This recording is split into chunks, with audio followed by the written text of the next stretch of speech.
just a regular, middle-class couple. We both had good jobs. We both were making decent money. We had 2 cars. We had a nice house. And then all of a sudden, I find out that I have this disease. And it's like that life is over. It's like all of a sudden a book got slammed shut.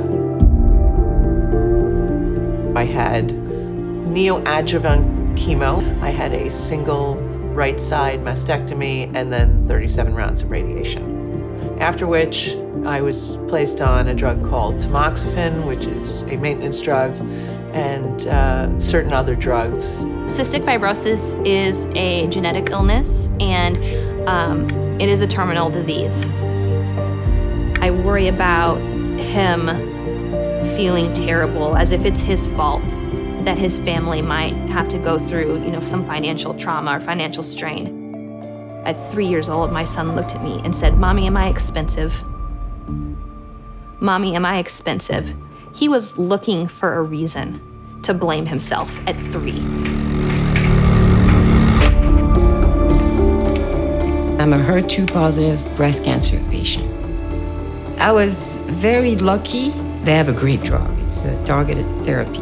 And then, of course, the first bills appear, and then we started to calculate how long our saving would last.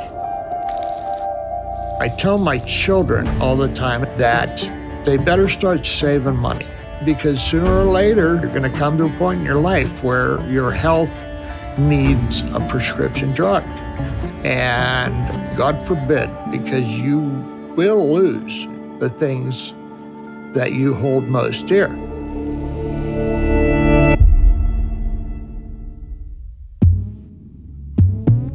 C.S. Lewis says education without values seems rather to make man a more clever devil. Can the same be said for modern medicine? By the time you finish watching this film, at least 7 Americans will have died. Not because of bad luck, or genetics, or tragedy, but because they couldn't pay what the market will bear. If we're asking how much it costs to keep someone alive, maybe we are asking the wrong question.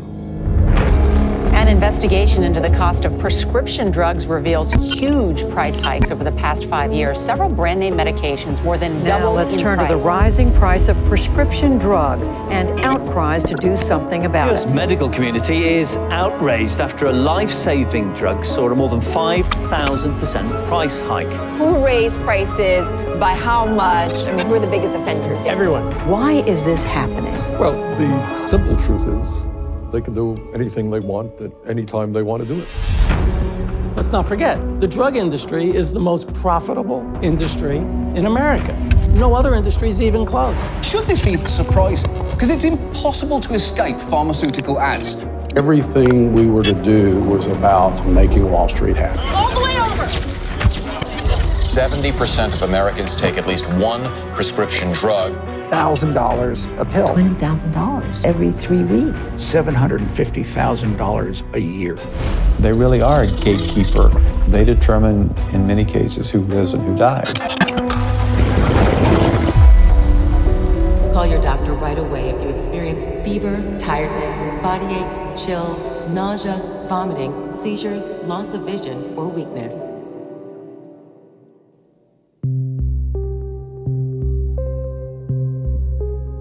The livelihoods of Americans are being held captive by rising drug prices, and there's no discernible ceiling.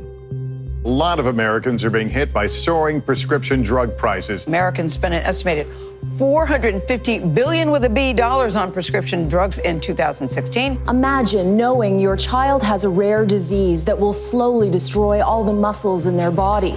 Now imagine there's a new treatment for it, but it is so expensive you would never be able to afford it. There's a fundamental problem when the price tag of contracting a disease is more dreadful than the disease itself.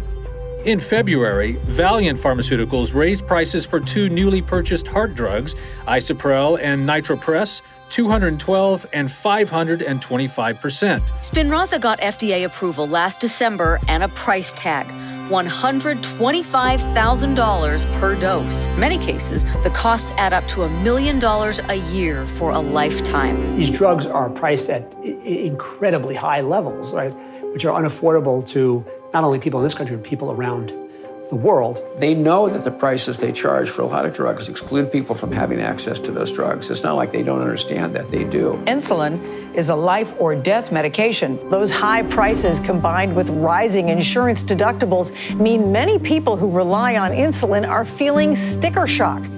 Assuming we are able to take the humanity and emotion out of the equation, we're still left with the question of economic sustainability.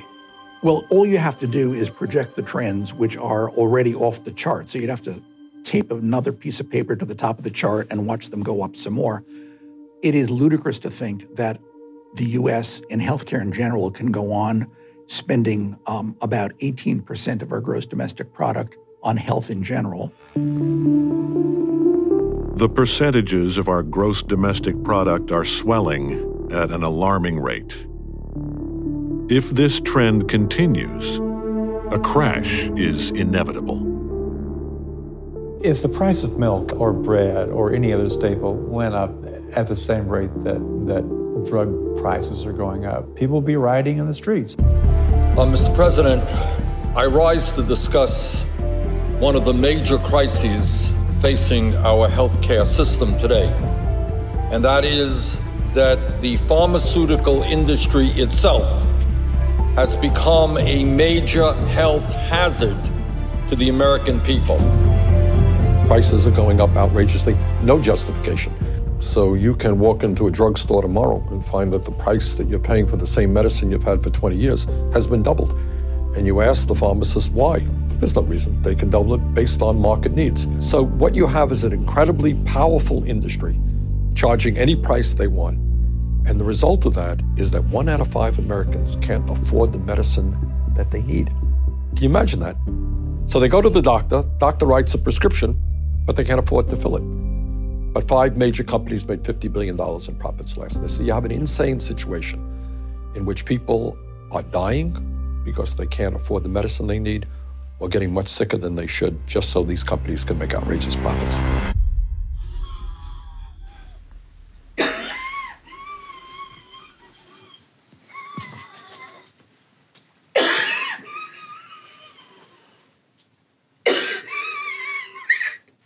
You better give yourself a shot.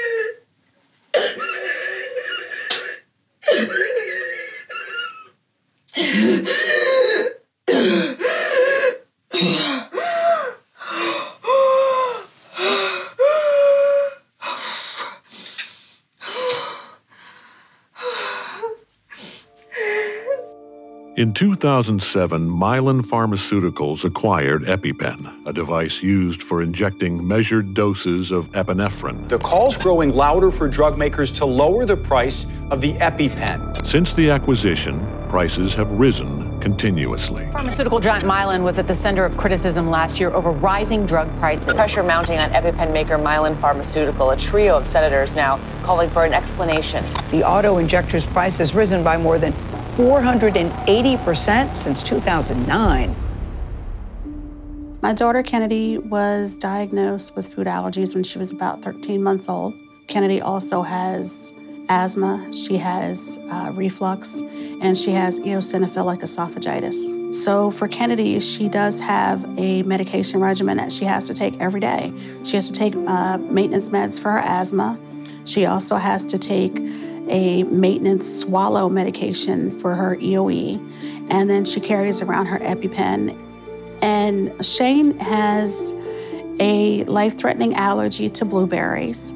He also has mild asthma, but Shane also has what they call idiopathic anaphylaxis, whereas just out of the blue, there are times that things that we don't know yet could actually cause him to go into an anaphylactic reaction. We are here with the CEO that is no doubt the center of a national firestorm. I think that's fair to say. Heather Bresch, CEO of Mylan Labs. The price hike has been labeled outrageous by Hillary Clinton, egregious by Bernie Sanders, greedy by the White House, and parents all over the country are outraged that they've got to pay more for their EpiPen.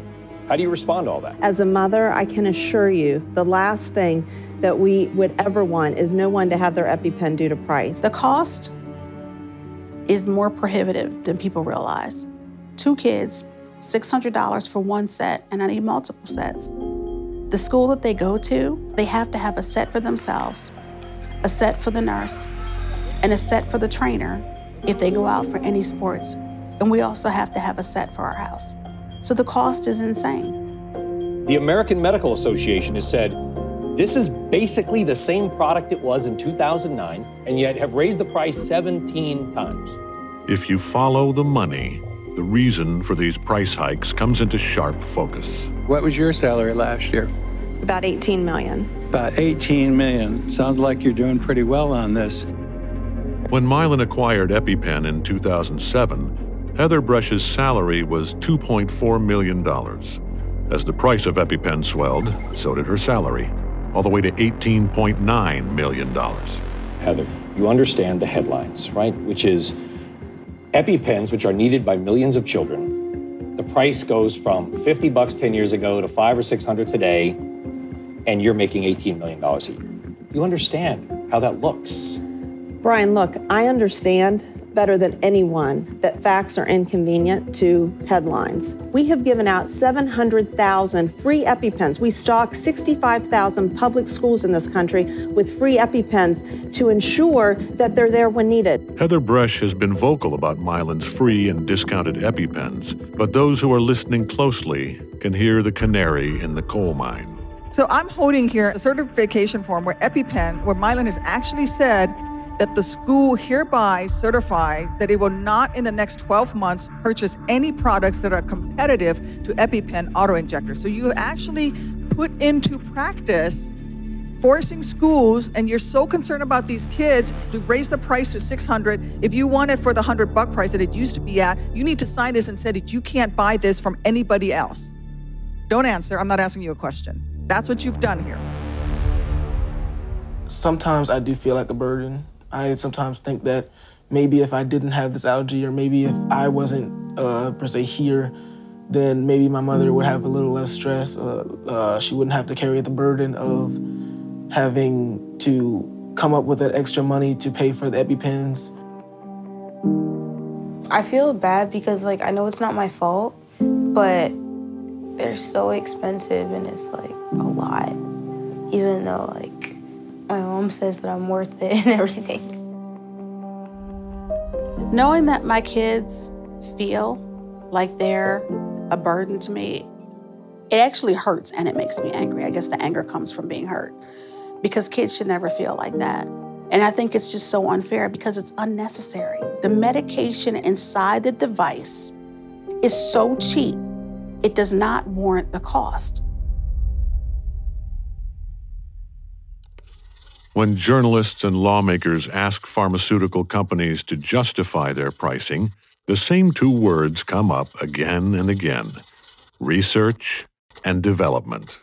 There are a couple of myths that are out there about why drugs cost what they do. One myth is that the companies spend so much money on research that they need to recoup their research expenditures. And if it wasn't for the drug companies, we wouldn't have any new drugs because they're making all the discoveries. We need to invest in innovation for cures and treatments for unmet medical need, and we need to charge a price for our medicines that allow us to invest in R&D. The reality is that much of the research is not done by them at all. We increase prices as part of that process of, getting back our R&D costs. Given the number of product candidates we have in development, our expenses will go up. Almost all of the innovative products, the blockbuster drugs, are acquired from small startups, biotech companies, from university research. We wake up every day trying to invent new medicines and get them to people who are sick. and the system is complicated. So for us, it's all about innovation from R&D and value for money. The best way we can invest in our innovation and R&D is by growing the top line. What makes one company a better innovator than another? To actually come up with a drug takes a very sophisticated team that understands all aspects of drug development. If I was a drug company, I might want to take credit for all of scientific discovery too, because it's a way of justifying those prices. It just happens to not be true. David Poole is the former Director of Government Affairs at Gilead Sciences, one of the most profitable pharmaceutical companies in the world. In the 8.5 years that I spent with Gilead Sciences, their investment in R&D and in the laboratories that I visited and toured seems very disproportionate to what the yield is. It was more like, here we have a showcase, and when visitors come, whether it was investors or patients or whomever might be touring Gilead's headquarters, they had these beautiful large laboratories that they could present to people and say, this is where we do all this grand research and development. When in fact, we didn't see products that had been innovated by Gilead. They just were very strategic in the companies they purchased. Then they would often take those products and in some cases combine drugs to make them an effective, better therapy. But as far as innovation from start to finish, I quite frankly don't think that occurred, but perhaps maybe even only once in the 30-year history of Gilead Sciences. So then the question is not how do you develop the next miracle drug, but how do you get hold of it? And that you can do through acquisition. So you acquire the company that is developing the drug and then try to exploit it as much as possible. In 2011, Gilead Sciences positioned itself to acquire a company that was leading the field in the fight against the most deadly infectious disease in the United States, Hepatitis C. This merger between business and miracle drug triggered the most contentious industry move to date. One of the biggest controversies that erupted in the pricing of new drugs occurred about 2 to 3 years ago, was around these drugs to treat hepatitis C. And I wouldn't say Gilead is an outlier, it's just that they were able to get hold of a drug that is a miracle drug. There is a new cure on the rise. There is a new drug on the market that will help cure hepatitis C. The drug has been called a miracle drug. It actually cures hepatitis C. Sofosbuvir. Sofosbuvir was designed by a chemist called Mike Sophia at a company called Pharmaceutical. Wait a minute, so this is a definite cure for hepatitis C? No kidding. Yeah. I mean, no that's kidding. amazing, right? We did the original human studies of that drug. I presented the data at the Berlin liver meeting. And I remember the meeting because the audience was in stunned silence. This was perhaps the only time I've ever sat in a medical conference where everybody went, ah. They couldn't believe it. For the first time, tablets had cured hepatitis C. We're not talking about a drug with marginal benefits. We're talking about a drug that's a game changer for people's lives. Gilead Sciences making a big move into the world of hepatitis C treatment with its acquisition of Pharmaceutical. A deal, in fact, expected to close by the end of the day tomorrow. Gilead Sciences is buying drug developer Pharmaceutical for $11 billion. Gilead's chairman and CEO John Martin joins us. What gives you the confidence that this is a company that was worth $11 billion of Gilead's money? The company that we're talking about, Pharmaceutical, made tremendous progress, especially over the last year, and it's already in phase 3 studies, the studies that lead to approval. So we expect 7977 to be the first to market. Now, this is 2011.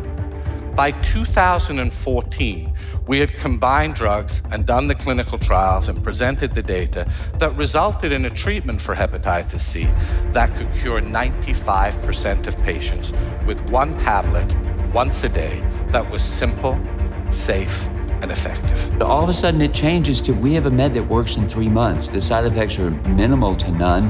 It's there. And let's get everybody tested. Let's get everybody cured. There'd be no transmission of hepatitis C if everybody started on it immediately. I mean, this is a virus that could be cleared. We could clear it from the planet, but we can't because it's too expensive. The $1,000 a day pill.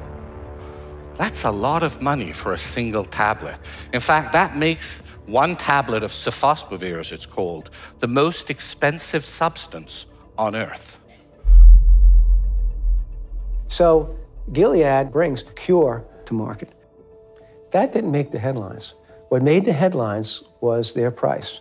And so what you saw a few days later, when they first launched it, was somebody holding up a pill, and it said, the new face of the pharmaceutical industry, the $1,000 pill. It's important to understand, something about hepatitis C and the disease. $1,000 a pill, it sounds outrageous, but the cost and the investment involved, we're talking billions of dollars were spent to purchase this treatment or this drug. A lot of that development happened at Emory University by a faculty member who received a lot of NIH grants. There was also some work that happened in the Veterans Administration Hospital. The faculty members set up a company called Pharmasset, which was going to monetize that discovery. And then Gilead Pharmaceuticals decided to buy the company that this faculty member had started. They paid $11.2 billion for this product. At the time, a price that Wall Street viewed as excessive. Down the road, it was proven by Gilead that they recouped that $11.2 billion in less than a year from the rollout of that product. There's an interesting ethical and political and societal question of who should reap the benefits of initially that sale, if the drug really was in large part developed with public funds. And the answer is, it certainly doesn't end up in the pocket of the taxpayer. They get to pay twice, once for the discovery and once to buy the drug if they need it. The lofty prices forced unprecedented levels of pharmaceutical rationing. As demand for the life-saving drug swelled, access continued to diminish. The health insurers and government payers said, basically, we're only going to treat you if you already have liver damage. So, we're not going to give you this cure until you're already sick.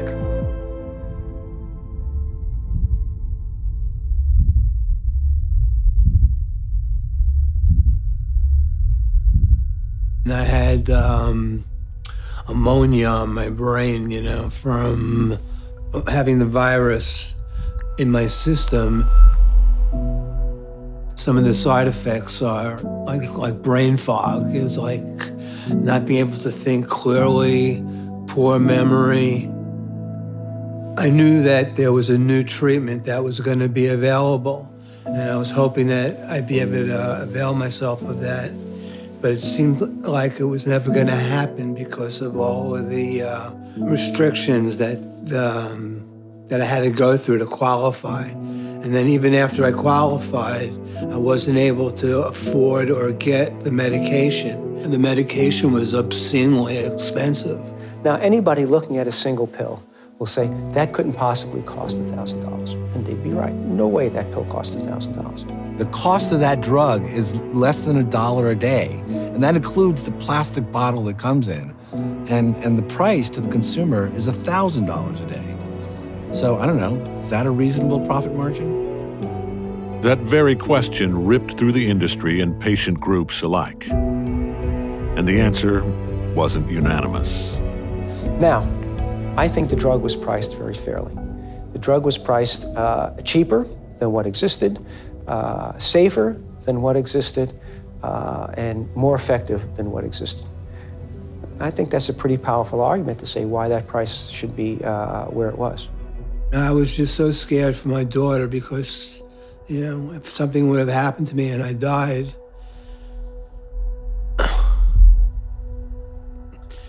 she wouldn't have me to be there for her. And I wanted her to be happy and to meet a man to love her and support her, go to her wedding,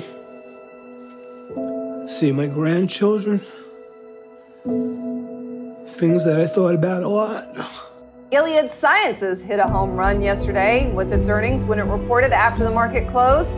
Gilead delivered revenue of $5 billion. That was almost double what it earned last year at this time because of its drug Sovaldi. While hundreds of thousands of patients lingered on waiting lists hoping for their chance at the miracle drug, Gilead stock prices soared. If anything, it's now very clear Gilead dramatically underpaid for Pharmasset. They were just visionaries. Boy, it makes me like them even more. When you talk about these new hepatitis C drugs, the system's working the way it's supposed to. Gilead comes up with a new drug that literally cures Hep C in 12 weeks. It's expensive when it first comes out, but you're done, you're cured. It turned out that a number of the people who I was in the group with did die before they were able to qualify or get the money together. That made me angry. And also feeling guilty, you know, why was it that it was me and not one of those other people who I befriended in the group? Maybe, you know, why did they have to die and leave their families? As someone in the industry, do you believe that people are only driven by massive profit? I mean, is that the only reason why they get up in the morning? There's a very cynical view of what motivates people, both in science and in medicine in particular. And it must be very sad to be a person who believes that the only reason people get up out of bed and go to work in the morning is because they really want to make as much money as possible no matter what. I have had the good fortune, as have most people who work in hospitals and universities, to be surrounded by people who get out of bed in the morning because they want to help other people. And the idea that people would not do that anymore if they didn't become bazillionaires is a very cynical and probably incorrect view of human nature. Using Gilead's own documents, the evidence shows that the company pursued a calculated scheme for pricing and marketing its hepatitis C drug based on one goal: maximizing revenue regardless of the human consequences. When you look at the way in which top executives in the United States are being paid, the vast majority of their pay is geared toward stock price performance. Now, in this particular case, there's another dimension of executive pay, which we've done research on, and the research we've done is kind of, as far as I'm concerned, is a breakthrough, because other people have not noticed this, that almost every number you read in the Wall Street Journal, New York Times, and the press, it's not what the CEO actually get paid. It's an estimate of what they might make in the future from their stock options and stock awards. But it's the buybacks that are the problem, and they're huge. Stock buybacks are when a company buys back its own shares from the stock market.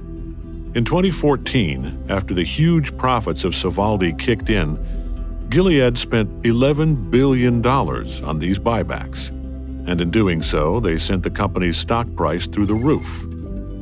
With such an intense spike in share values, this opened up a window for company executives to cash in on their stock options. So in the case of John C. Martin, it was reported, if you use the estimated fair value, that he made $19 million in each year. Now that sounds like a lot of money, and it is, but that's not what he actually took home. A close look at Gilead's publicly filed proxy statements from 2014 and 2015 reveal not only John C. Martin's estimated value of stock options, but more importantly, the actual realized gains. In 2014, he took home almost $193 million, and in 2015, $232 million. That was the whole point of being the CEO of the company for this guy. And the executive pay didn't stop at John Martin. The top 5 executives combined took home over $400 million within 1 year of the drug's release. To put that in perspective, if you apply the 1 year's salaries of these 5 individuals towards selling Sovaldi at the company's cost of $1 a day, you could completely eradicate hepatitis C from France, Spain, Argentina, the United Kingdom, Canada, Australia, and the United States of America.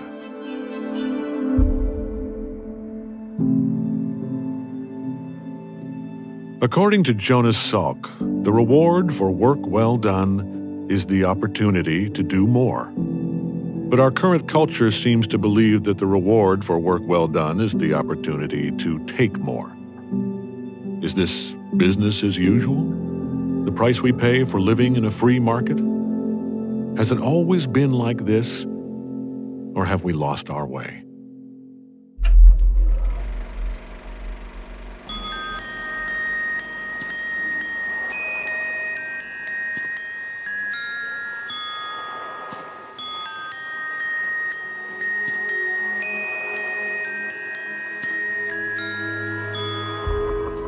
Also known as infantile paralysis because of its propensity to affect children, polio was pandemic. Outbreaks ravaged Europe, North America, Australia, and New Zealand during the first half of the 20th century. Polio was a terrifying disease. Parents were afraid to send out their children to play, especially during the summer months where the US went through a series of epidemics. The poliovirus would spread and affect mainly children. In extreme cases, it could lead to the death of children and also to paralysis, very serious respiratory defects. Children could end up in what became famous as iron lungs. Those were mechanical devices that helped breathe children. Without those devices, children would die. So it was really terrifying and affected entire society. There are a lot of parents whose children are healthy and happy now, who live in fear. I know I do. The fear, my friends, is polio. Mechanical respiratory aids temporarily do the work of the muscles required to breathe until those muscles can recover or until substitute muscles can be trained to replace them. The uninfected lived in fear. The infected struggled to breathe. And both could only wait as medical professionals waged war against the disease. 1955, a day which may well mark the most significant event in all of medical history. The world will very soon know whether the battle against the disease that has twisted hundreds of thousands of young bodies has been won. At just 40 years old, Dr. Jonas Salk, a New York-born virologist, gathered with the rest of the world to hear the results from his latest research. If the results from the observed study areas are employed, the vaccine could be considered 80 to 90% effective against paralytic poliomyelitis. It was the end of polio. And so when Jonas developed this drug and had a profound impact on society, it essentially eradicated the disease and one of the major achievements of biomedical research of the last century. Perhaps even more poignant and impactful than the work that led to the vaccine was the decision Salk made afterwards. Who owns the patent on this vaccine? Well, the people, I would say. There is no patent. Could you patent the sun? The accessibility of the vaccine had a profound effect on the entire planet. If Salk had patented the vaccine, he would have profited upwards of $7 billion. What this answer reflected is his desire and passion to do work that benefits mankind without profit and personal benefit for himself. Salk's pioneering legacy lit the way for modern medical innovation, and it ushered in a new energy for scientific and medical discovery.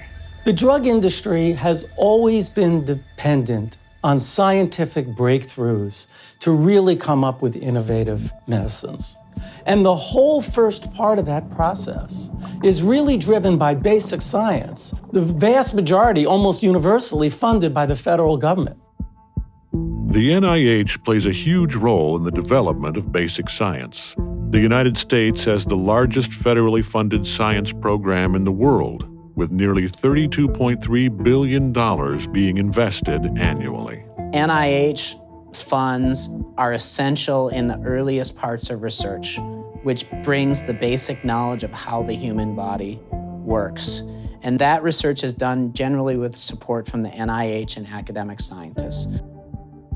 The trek from basic science into the development of a pharmaceutical drug is called translational research.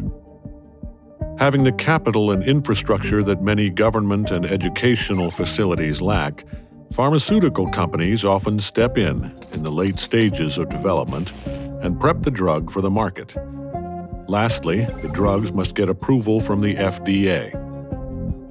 Once the FDA gives its stamp of approval, the transformation is complete, from science into a product. And if there's one thing America knows how to do, it's sales. I am ready. Because today, there's Harvard. Good afternoon. Hi, I'd like to get a prescription filled. It's for brand name Abilify. Sleep. Congratulations, you're down with Crestor. Yes! Prilosec OTC.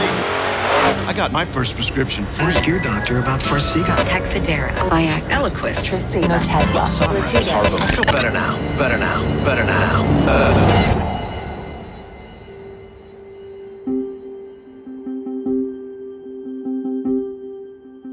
Direct-to-consumer marketing is a public health disaster. Consumers who know almost nothing about the scientific basis of their disease, for the most part, can only be convinced to put pressure on their doctor to prescribe something that they have no idea what the impact of that's going to be. And I'm sure you'll talk to lots of doctors who say, I have patients come in and ask all the time if they should be taking a drug for a disease they don't have. I mean, you listen to that list of all the bad things that can happen to you. The companies have tested this, and they found out that saying all these scary things, people just think you're being more truthful. It makes it seem like it's more, they have a higher degree of confidence. But, the television advertising is quite manipulative. As a Brit, I do find it disconcerting when I'm in the States to see all the direct-to-consumer advertising. I find that a little strange. Every time I get surprised, you switch the TV on and there's, people playing golf and hugging the grandchildren, and it's beautiful.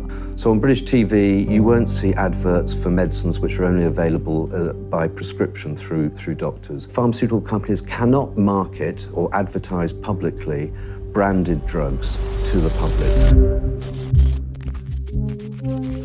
On May 19th, 1983, the American public set eyes on a television commercial that would spark a debate that rages on still today. If you're one of the many people who take the prescription drug Motrin, you should ask your physician or pharmacist about Rufen. They will tell you that both Motrin 400 milligram tablets and Rufen 400 milligram tablets are different brand names for the same drug, ibuprofen. There is only one important difference. Rufen can cost you considerably less. Boots Pharmaceutical aired the first broadcast television commercial in the United States for a prescription drug, and in doing so, sent the FDA reeling. Within 48 hours, the federal government pulled the plug. Pharmaceutical advertising regulations hadn't been addressed in over a decade, and at the time, no one had anticipated a pharmaceutical direct-to-consumer advertisement. Ironically, even the industry was torn. In a 1984 letter to the then Representative John Dingell of Michigan, Vice President of Eli Lilly said direct-to-consumer advertisements would be both unwise and inappropriate. The Upjohn Company said it would be detrimental to the pharmaceutical industry, and Schering-Plough claimed that in most cases it cannot safely be accomplished. The FDA responded with a set of rigid rules and requirements. Ads weren't outright banned, but they had to list all applicable ingredients, safety information, warnings, precautions, adverse reactions, and the like. This rendered TV ads nearly impossible to pull off. This confined pharma companies primarily to print ads for nearly a decade, until 1996, when Schering-Plough, the same company that condemned direct-to-consumer ads 8 years earlier, ran a divisive ad for Claritin. The plan was simple. Make no mention that Claritin is a pharmaceutical drug. Claritin. It's time. It's time. Don't wait another minute for Claritin. Claritin. I'll ask my doctor. It's time to see your doctor. Mr. Wilkin, the doctor will see you now. At last, a clear day is here. I want to know more about Claritin. The doctor will see you ask now. your doctor for a trial of Claritin. In a clever marketing move, Schering-Plough used what was later coined the Ask Your Doctor loophole. They essentially shrugged off the required fine print, the bold print, and everything in between. In its place, one clear message: ask your doctor for details. The whole purpose of that supports an overall marketing strategy, which is to leave no stone unturned.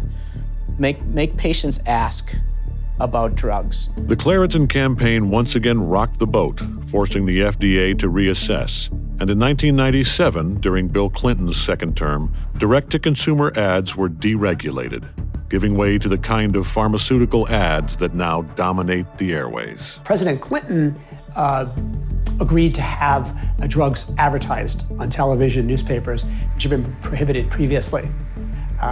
So that just exploded the direct-to-consumer advertising. So now companies are spending more money on marketing than they're spending on research and development.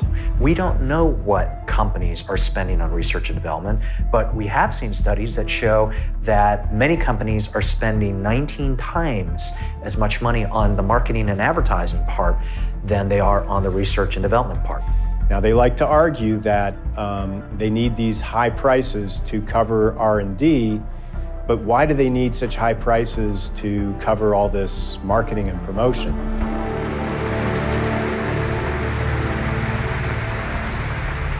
Now, don't forget, the consumer side that we see, direct-to-consumer advertising, has a whole other side, which is direct-to-physician marketing, that consumers never see. Pharmaceutical companies spend a lot of money marketing their products to doctors. I think one estimate suggested it was in the range of $60 billion a year. Now, drugs, doctors, and the relationship with the pharmaceutical industry. Those connections have long been the subject of ethical and business concerns, particularly when it comes to the financial ties between doctors and the drug companies. But this is through the medical journals, this is through drug reps coming to their offices, this is through conferences when they go to their professional society meetings. The industry has just run astray. I mean, it's gone wild.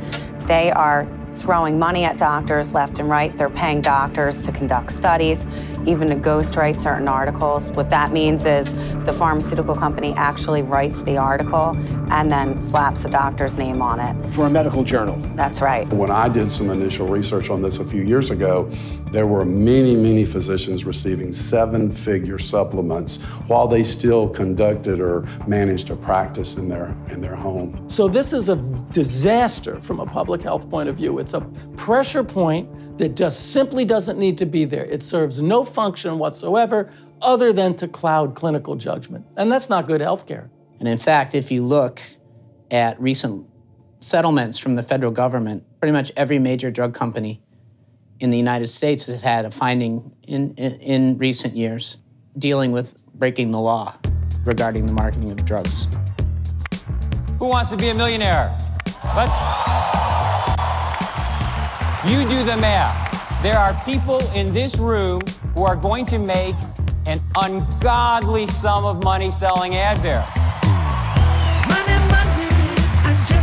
The last 2 decades have ushered in an era of unprecedented healthcare fraud. GSK will plead guilty to criminal charges. Janssen Pharmaceuticals will plead guilty. Eli Lilly pleading guilty to criminal conduct after skating under the radar for years. Off-label promotion, failure to disclose safety information, physician kickbacks.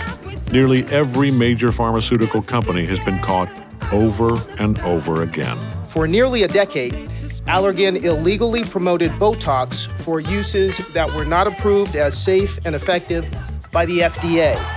That's the way it should be. When GSK makes money, you make money. The more you sell, the more you make. GSK engaged in an illegal marketing campaign where drugs were promoted for disorders where there was no medical evidence they would help. Put simply, the alleged conduct is shameful. We do occasionally make mistakes. By pushing Seroquel for unapproved purposes, Astrazeneca made patients into guinea pigs in an unsupervised drug test. The Virginia Attorney General announcing a $100 million settlement involving off-label marketing. The settlement includes criminal fines totaling $485 million. Pfizer has agreed to pay $2.3 billion, which makes it the largest criminal fine in history. GlaxoSmithKline is paying a $3 billion fine. Fraudulently marketing 9 drugs off-label, including Advair, Lamictal, Imitrex. The company's also accused of paying kickbacks to doctors to prescribe the drug. So let me tell you some of the perks that they received. They would give doctors basketball tickets, yacht trips, Hawaiian vacations, tickets to Madonna. You're paying doctors millions of dollars to go on speaking tours. NASCAR races, Knicks games, Celtics games, tennis lessons, Crosby, Stills, and Nash tickets, pheasant hunting. Okay, all the ways they would bribe the doctors to do this to their own patients. From the years 2009 to 2016, the Justice Department recovered $19.3 billion in settlements and judgments related to healthcare fraud.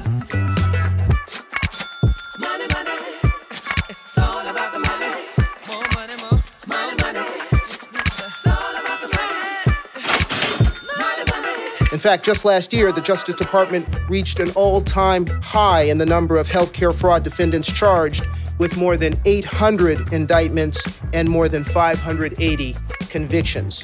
Whatever they're fined, they're just going to charge it back to us. It just becomes a cost of doing business. God bless America. Free enterprise is a wonderful concept.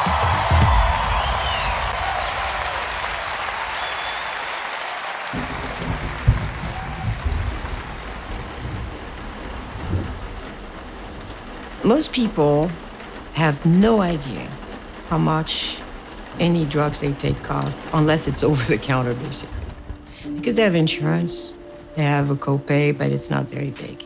Until the drug they're taking is $20,000. And then they look at the bill and they're like, what? It's very strange to see money becoming so important for me, because money has never been very important to me. But right now it's $20,000 for one drug, for one treatment. And I know that I have to take it every 3 weeks for the rest of my life. How is that possible? If we can't pay for it, I wouldn't last very long. The premium of everybody goes up too. I mean, it's something that people don't see because it's not on their bill, but they're all complaining about the insurance premium going up. Why is it going up? It's because of people like me, because my drug is too expensive. And then you get into anxiety, how do I pay for it, or am I worth it? Should I resign myself? I saw my mother die, so I know what happens. It's the ultimate side effect. Mr. President, it is unacceptable that the monthly cost of cancer drugs has more than doubled over the last 10 years. In the United States of America, you should not be forced into bankruptcy because you are diagnosed with cancer. When I first recurred to stage 4 metastatic breast cancer, within a couple of months, my insurance company started pushing me to apply for disability so that in 2 years I'd have to go on Medicare. And they hired some third-party consulting firm that would call me at night and send me paperwork and push me to do this. So I did it because they threatened to cancel my insurance. And then in December, the Friday before Christmas, I was hooked up to an IV getting treatment. And my broker calls from my health insurance and tells me that the insurance company found this small little caveat and canceled my policy. Thank goodness I was able to apply for the ACA, but because of our insurance premiums and my co-pays for my drugs, now we have our house on the market because we really can't afford to live where we live anymore. Because my healthcare costs are just too high and devastating for us.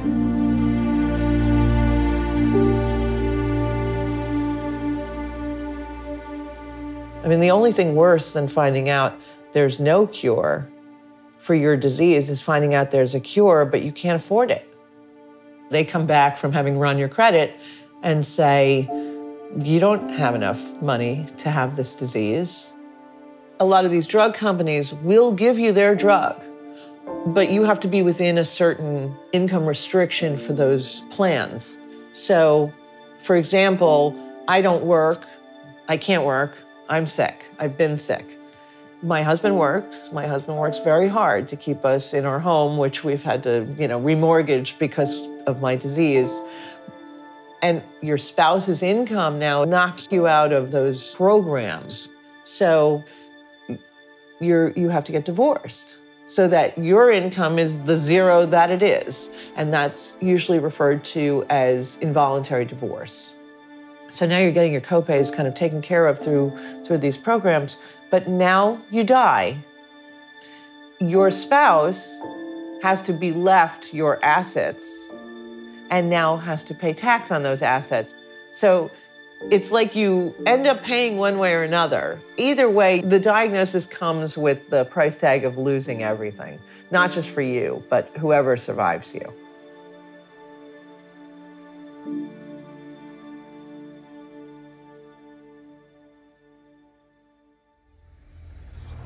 Well, you know, before we discuss whether a particular company is charging too much or making too much, let's remember that they're just playing the game that they're handed. So if a company charges a lot of money, they're basically just doing what the system is inviting them to do anyway. It's basically capitalism. So are there other areas of the economy where we tell people you can't make that much? We have invited them to innovate these new therapies and then gouge the system, but it is the system that they were handed to work with. The system needs to change. The United States grants patents for inventions, which are essentially lawful monopolies that last up to 20 years. This is absolutely in step with the American spirit to encourage and embolden innovation. But these patents become complicated when their management causes suffering or death. Drug patents are a financing mechanism. It's a way we finance research and development. It's not working. There's no question that brand name manufacturers engage in what are called evergreening techniques or life cycle management, where they'll take a drug that is very profitable and they'll do everything they can to extend their patent. So if you make a small tweak to a molecule, or if you come up with a slightly different development process, then you can earn a new patent. And that way, when a drug's patent is getting ready to expire, the company seeks patents not on the drug, but on all these externalities, and then gets another bunch of years of patent protection. How is it okay that a drug company can take, instead of the right-handed version of the molecule, take the left-handed version of the molecule, which is basically a mirror image of the same molecule, get it patented as a brand new discovery, and then market it as a new drug? And we saw when Prilosec became Nexium, the old purple pill became the new purple pill.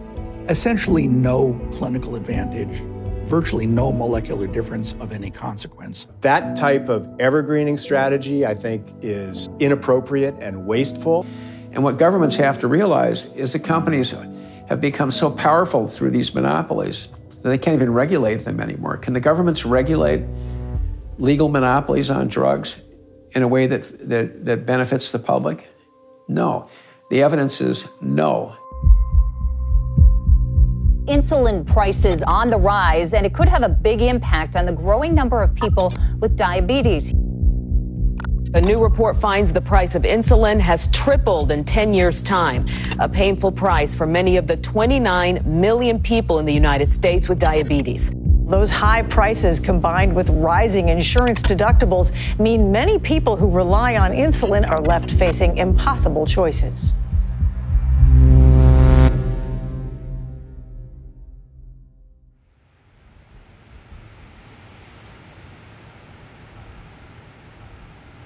I always remember insulin being a very easy to obtain, cheap drug. I remember my mom would pay $15 every 3 months. Whereas, you know, fast forward to today, the most recent price I heard was $342.99 for a vial. That's unheard of. You know, I'll never have a choice not to buy insulin. I'll always have to pay what they charge. I have to have insulin every second of every day to stay alive. I've calculated up the price of my life. It will cost over $7.5 million just in insulin, just for me to keep me alive till I'm 70 years old. Insulin is a life or death medication. Between 2002 and 2013, the price of insulin more than tripled to more than $700 per patient. Federal lawsuit accuses the 3 insulin manufacturers of conspiring to raise their prices. Just coincidentally, it happens that the 3 major suppliers of insulin seem to be raising their prices at the same exact time, at the same level. So I think you have to be very naive not to believe that there is collusion. Put a critical eye on the pricing history of 2 primary insulin drugs, and you'll notice a pattern. Since 2001, the cost of both drugs has risen simultaneously, making their price history nearly indistinguishable. At least when it comes to insulin, where the original discoverers, Banting and Best, gave away the insulin patent for $3 so that this wouldn't happen. In 1923, Frederick Banting, Charles Best, and James Collop, the team that first discovered and refined what is now known as insulin, made a move for the common good. They sold the patent for insulin to the University of Toronto for just $1 each. Much like Jonas Salk, their intent was to let the world benefit from their discovery, stating, "When the details of the method of preparation are published, anyone would be free to prepare the extract, but no one could secure a profitable monopoly." Shortly after, the University of Toronto teamed up with Eli Lilly to mass-produce insulin under a royalty-free agreement. The profits would then be put back into research and development at the university. It wasn't long, however, before drug companies had figured out a way to turn a good profit on insulin. By 1941, Eli Lilly and 2 other pharmaceutical companies were indicted for an alleged insulin price-fixing scheme. It was a charge that Lilly would settle in a no-contest agreement. Sadly, after the development of insulin, Eli Lilly would start to make small adjustments to the research in order to seek their own patents on the drug and completely undermine the intention of the inventors. Somehow, with really no innovations, the same drug insulin, the prices keep escalating. That makes no sense at all. And yet this diabetes is an illness that we've seen that Americans suffer from, young and old. So what I see is people all over my state, seniors that come up to me and say that they're saving the injectors from their insulin just so they have a few more drops in each tube. That is happening right now. This is the United States of America. Our seniors shouldn't be having to do that. What's even more shocking, to this day, there are still no low-priced generics on the market. Somehow, these 3 manufacturers have figured out a way to extend their patent lives for nearly a century. One of the things that is really distasteful is that the big pharmaceutical companies currently pay off generics to keep their products off the market. It's called pay for delay, and it screws people all the time. But I mean, how long can they keep doing that? Indefinitely? It's just going to keep escalating. Look, if you're a company in any industry and a monopoly is just put on your lap, you're going to go for it. That's just a fact. These evergreening techniques are becoming common practice. If there's a loophole, the pharmaceutical industry will find it. Check out shares of Allergan. They've been rising higher this afternoon on an announcement about patents around one of their big eye drugs, Restasis. Now, this is a bit of a complicated story, but it's absolutely amazing when you really dig into it. So what they've done, somewhat incredibly, is they've transferred the patent to an Indian tribe in northern New York. And then the tribe is licensing the patent back to Allergan. And then the tribe is arguing that as a sovereign nation, as a sovereign entity, the patent office no longer has the right to be involved in a patent dispute because it can't override the sovereignty of the Indian tribe. This strategy potentially allows Allergan to dodge patent challenges from rival companies. I just spoke with Allergan CEO Brent Saunders. He says he thinks this is the first time the system has ever been used in this way. I think there was a lot of misunderstanding on why we did it. It wasn't desperation, it was tenacity. And you describe this as offensive behavior. I think it's terribly offensive. I think it violates the spirit of the law. I think it really sticks it to American consumers. And I think in particular, Allergan is a company that talks a good game about wanting to be good to consumers and they have a social contract, yada, yada, yada. And then they do things like this.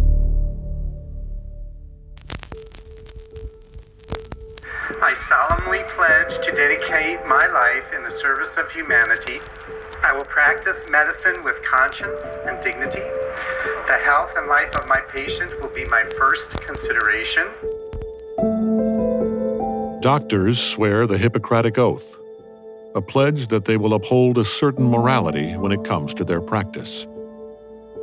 Is it reasonable to expect pharmaceutical companies to be held to the same standards? Do you think pharmaceutical companies should operate under a different moral code compared to other companies? Well, should pharmaceutical companies be guided by a moral compass? Should pharmaceutical companies have a moral compass?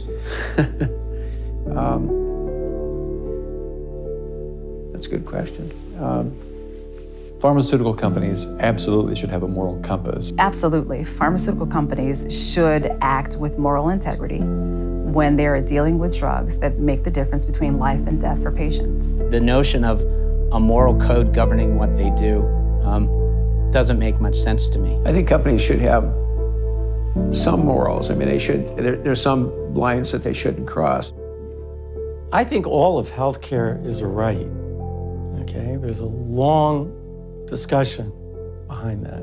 They are not like medicine. They are a company. They are no different than big oil, Coca-Cola, maybe the tobacco industry. The sad reality is that they are corporations and they are answerable to their shareholders. And that doesn't make it right or good, but it's a little naive to think that a company that makes drugs is somehow going to have a different set of morals than a company that makes gasoline or computers or cars. Corporations are nothing more than a conglomeration of individuals. And those individuals have their own moral compasses. And oftentimes we see that for some reason, people check those at the door when they walk into their offices and they're making decisions because they put something else ahead of what is right. Imagine for a moment popping a pill before bed that costs about $13.50. Now imagine waking up the next morning to find that the price of the exact same pill jumped to $750 overnight. When Shkreli increased Daraprim's price 5,000%, he complained that he was being unfairly vilified. There are literally a dozen companies just like ours that raise prices dramatically and higher, might I add, than our company. And I don't see those companies getting the criticism that I got. Why do they keep coming after you? You know, I just can't fathom. I guess it might have something to do with me being very handsome, very wealthy, and very funny. Last time you heard the name Martin Shkreli on this broadcast, he drastically raised the price of a life-saving drug. Tonight, the head of a drug company who's accused of gouging patients says he should be thanked. There's no doubt I'm a capitalist. I'm trying to create a big drug company, a profitable drug company. I now walk down the streets of Manhattan, people ask me for autographs, they want selfies. I have a lot of fans. He is a brash self-promoter who's called himself the world's most eligible bachelor. This is a city where success is prized. It is a city, if you make it here, you can make it anywhere. I wonder if you would do anything differently. I probably would have raised the price higher. Is probably what I would have done. I'm the child of immigrants that are janitors from Brooklyn. I've made myself into an enormous fortune. You know, in response to all of this attention and doctors and patient groups saying they can't access this drug, are you going to change the price? No. When Martin Shkreli, the infamous pharma bro who took a $1 a day pill and raised that pill to $750, for no rationale other than he could because he was the only manufacturer or provided the only source. That's not illegal, but it is immoral. People's lives are at stake because of the price increases you impose and the access problems that have been created. You've been viewed as the so-called bad boy of pharma. Are you listening? Yes. The way I see it, you can go down in history as the poster boy for greedy drug company executives, or you can change the system. In this industry, sadly, they say something like this. Yeah, we'll go in and we will take the blows of the Congress because they'll be upset for a little while. But all we gotta do is basically rope-a-dope. A 30% discount on a 500% price increase hardly makes a dent. Does that sound like a good deal to you? What we try to do is address the issue from a portfolio point of view. Let's talk about R&D. How much did Mylan spend on research and development products in 2015? Actually, we've spent over the years trying to do several things that failed and trying to That's not what I asked you. I said, how much did you spend on R&D in 2015? I mean, I feel like you're not giving me answers, ma'am. That's pharma's philosophy. They know they're going to take the blow, so they'll come in and the chief executive will get hit a few times, and then they'll leave and say, then we can go right back and just continue to do what we've been doing. I think when people look back in 10 or 20 or 30 years and write the history of drug pricing in the early 21st century, they're going to be struck by two remarkable and often inexcusable trends. Between the gaming of the patent system or the exclusivity and licensing system for the old drugs, which is unconscionable, and the charging of hundreds of thousands of dollars a year for a new drug that's still on patent, which is also very, very troubling, people will look back and say that is where the industry began slitting its own throat and basically begging to be regulated because people are just fed up with those kinds of prices.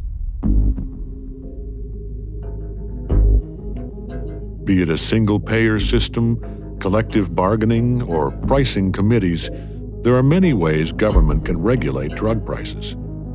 The United States is the only industrialized country in the world that operates on a system of whatever the traffic will bear.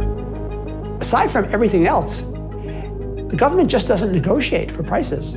I mean, some people know that, for example, that Medicare is forbidden to negotiate, but I don't think the majority of people understand that. I mean, that would be such an easy fix. The reason we pay more is because all the other countries negotiate with the drug companies, and we don't.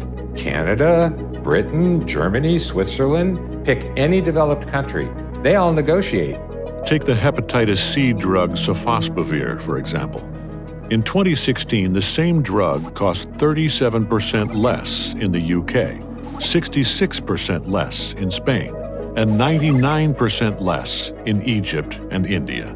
It appears that there's an opinion in the US that medicines made overseas are inferior or even dangerous. Well, all of the factories that are manufacturing these generics are licensed by the FDA and the World Health Organization. And in the case of Hep C meds, they're licensed by Gilead anyway. So they're absolutely identical in every way to the expensive product. And the reality is that probably 50% of the prescription medicines in the US are made in India anyway. Is it that somehow we're carrying a greater load because we're richer or because we're financing R&D for the rest of the world? No, we're carrying a greater load because the drug companies built a system that precludes us from negotiating over prices in this country. Everybody else does, so we pay more. As a rule, pharmaceutical industry always wins. Last November in 2016, we had an initiative on the ballot in California, Prop 61, that said they could negotiate for prices. Do you have any idea what the pharmaceutical industry is spending against Proposition 61? They are spending $126 million. $126 million to defeat a proposal that will lower drug costs for the people of California. It is incomprehensible. The time is long overdue for the American people to stand up to the greed of the pharmaceutical industry. We should be doing it here in Washington, but they own Washington, unfortunately.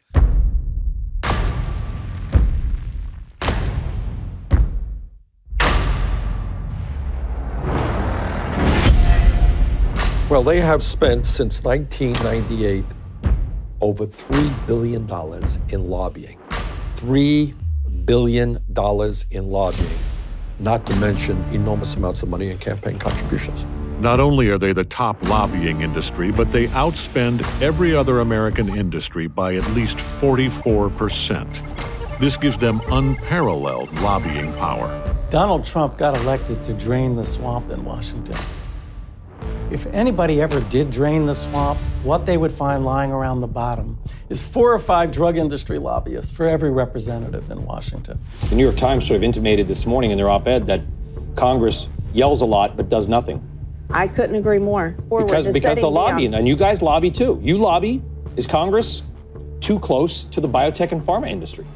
They've got lobbyists everywhere pushing for what they want. The unfortunate realities of politics in America is that the larger your lobbying trade group is and the more money you can wield, and they often call it dark money, the dark money goes to support electing politicians. And that money absolutely influences decisions that are made.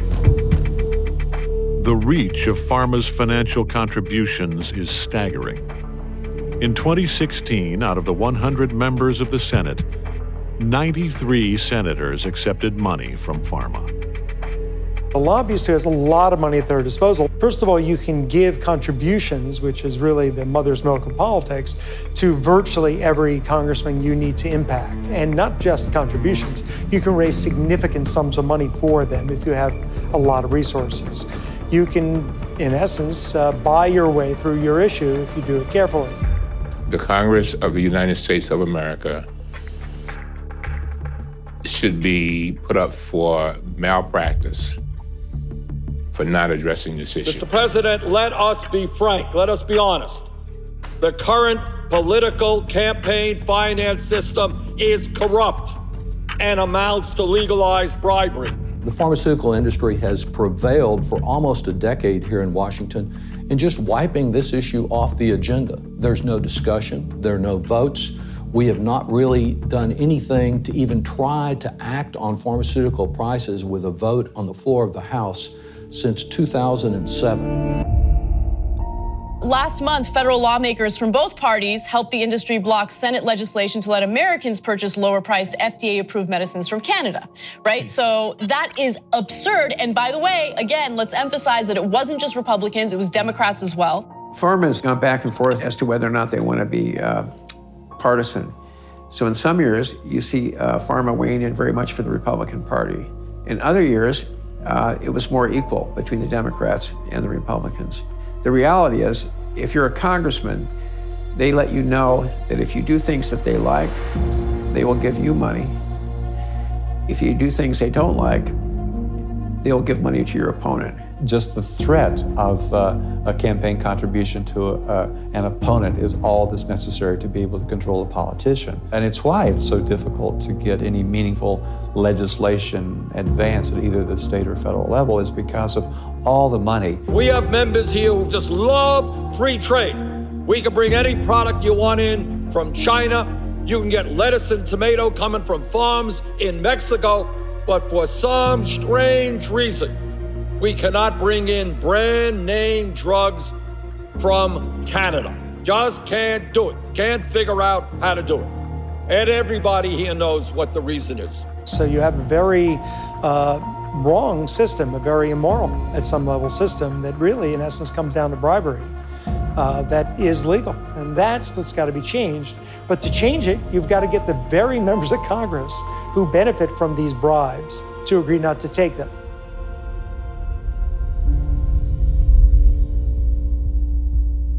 It's very, very hard because of the reach and influence and the money that the drug corporations have to do this work. But there is enough anger and there is enough energy that we are making progress. The era of modern medical research has brought us undeniable breakthroughs that have curbed illness and extended lifespans. But at what cost? Everyone looks gorgeous. I feel like it's my calling, if you want to call it that. I feel like it's my job to affect change, because I think it's really unfair to have to be your own advocate to this level. The drug companies are almost holding people that are sick or chronically ill or have some sort of a disease or cancer or whatever. They're holding us hostage. Somewhere along the way, the pharmaceutical industry turned its back on the very society that it serves, pledging its loyalty to profit, corrupting our political system, and testing the breaking point of our economy. I'm not sure what a revolution for sick people would look like, but I do know that we need one. If the healthy and well could stand up with the sick, we could get a lot done. And we need to figure this one out together. It can't go on. It's not just that our health care is way more expensive than any other country on earth. It's that there is no good end to this path that we're on. We have Stockholm syndrome. We're just sort of like People are accepting horrible consequences from the current system because they think there's no alternative. The important thing is there is an alternative. The alternative is to do something different than what we're doing right now. Something has to change. Price regulation, patent reform, industry transparency, single-payer system, negotiation reform, marketing regulations.